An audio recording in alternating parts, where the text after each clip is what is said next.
As you step out of the shadows of the Subura district and move toward the valley between the Palatine, Esquiline, and Caelian hills, the modern silence of Rome's ruins is replaced by a physical wall of sound. In 80 AD, the Flavian amphitheater is not a weathered skeleton. It is a radiant, white giant. Imagine the contrast. Today, you see pockmarked travertine. Then, you would have seen 160 larger-than-life gilded bronze statues standing in the arches of the second and third tiers, shimmering under the Mediterranean sun. The air is thick with the smell of roasting meats from street-side popinae, the acidic tang of cheap wine, and the sweat of thousands. You aren't just a visitor. You are a participant in a ritual of state power. The ground vibrates.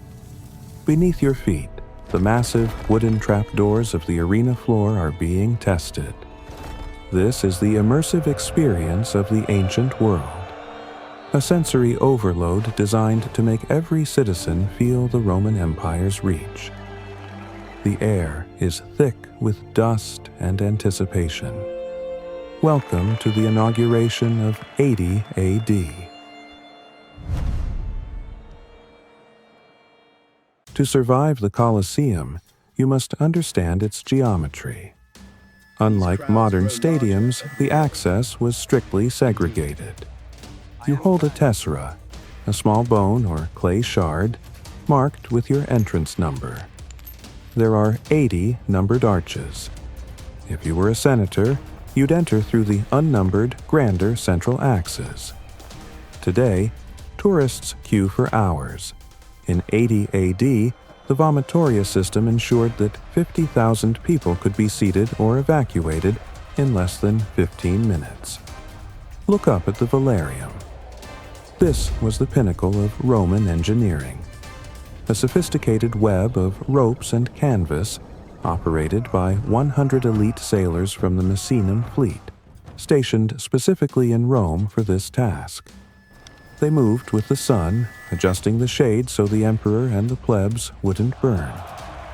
This level of logistical coordination, combining naval technology with urban entertainment, is something we only see today in the most advanced retractable roof stadiums. But here, it was powered by muscle, pulley, and the sheer will of the Flavian dynasty to outshine Nero's legacy. The Colosseum was a machine for the masses.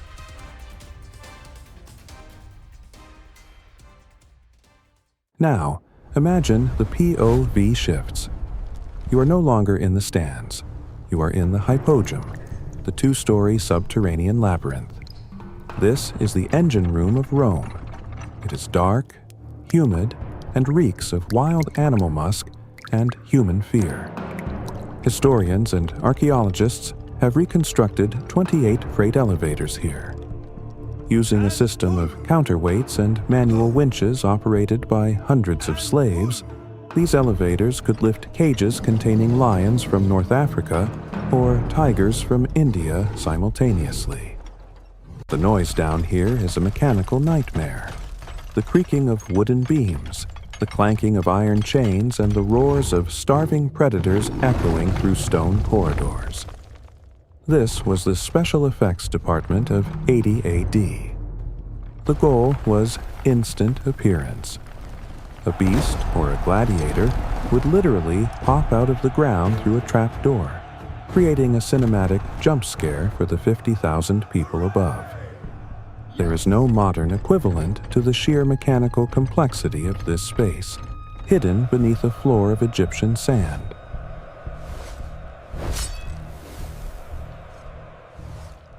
Why go through all this effort?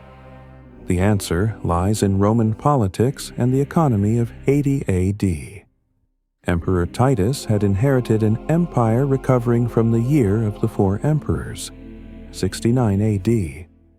The games were a massive redistribution of wealth. The state bought the animals, hired the gladiators from private ludi, schools, and provided the spectacle for free. It was a tax on the empire's peripheries to keep the Roman mob in the center from rioting. As you walk through the crowd, you'd see vendors selling everything from sausages to souvenirs, small clay lamps shaped like the Colosseum. The daily life here was a microcosm of the empire. You ate what the empire provided: grain from Egypt, oil from Hispania, and wine from Gaul. If the games were successful, the economy felt stable. If a gladiator died bravely, it reinforced the Roman value of constantia, steadfastness. This wasn't just sports. It was the glue that held a fractured society together after the trauma of civil war and the recent eruption of Vesuvius. Let's be honest about the uncertainty of history. Movies portray every gladiator fight as a fight to the death. Academic consensus suggests otherwise. Gladiators were expensive investments. A lanista, owner, didn't want his star performer killed in the first 5 minutes. Many matches ended in a draw or a missio, release.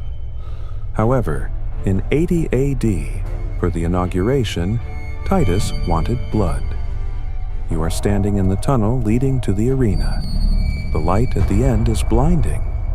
You hear the rhythmic chanting, Habet, Hoc, Habet. He has it. He's hit. You aren't a fantasy hero. You are likely a prisoner of war from the Jewish-Roman wars or a condemned criminal. Your armor, the heavy cassis helmet, restricts your vision to 2 small holes. Your breathing is loud inside the bronze. The smell of the sand is metallic. This is the moment where the brutal arena becomes a reality. This wasn't a movie. This was a professional, highly regulated industry of violence that reflected the Roman belief that even death should be orderly. If the elevators and the shade weren't enough, Titus had one final, impossible trick for the inauguration of 80 AD. He turned the desert into an ocean. In a feat of hydraulic engineering that still baffles historians, the arena floor was removed, and the massive subterranean pipes flooded the space with millions of gallons of water. This was the Naumachia. Imagine the POV. You are no longer watching a duel on sand.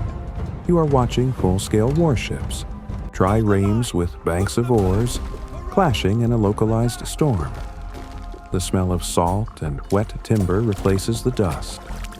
Thousands of prisoners act as sailors, fighting and drowning in a simulated naval war for the public's amusement.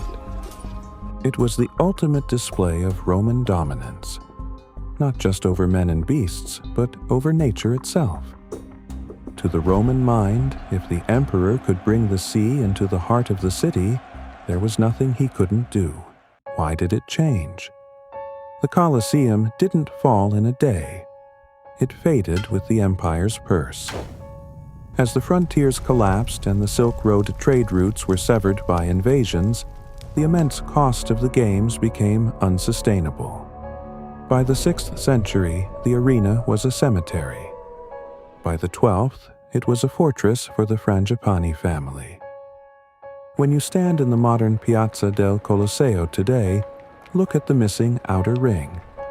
Those stones are now part of St. Peter's Basilica. The iron clamps were melted down for weapons. The past didn't disappear. It was recycled into the future. The 80 AD version of this city was a machine of spectacle. The modern version is a museum of memory. But the scale remains. It reminds us that humanity has always sought ways to come together, whether to witness the impossible engineering of the past or to reflect on the cost of our own modern entertainments. Rome changed because its priorities changed, from the glory of the state to the survival of the spirit.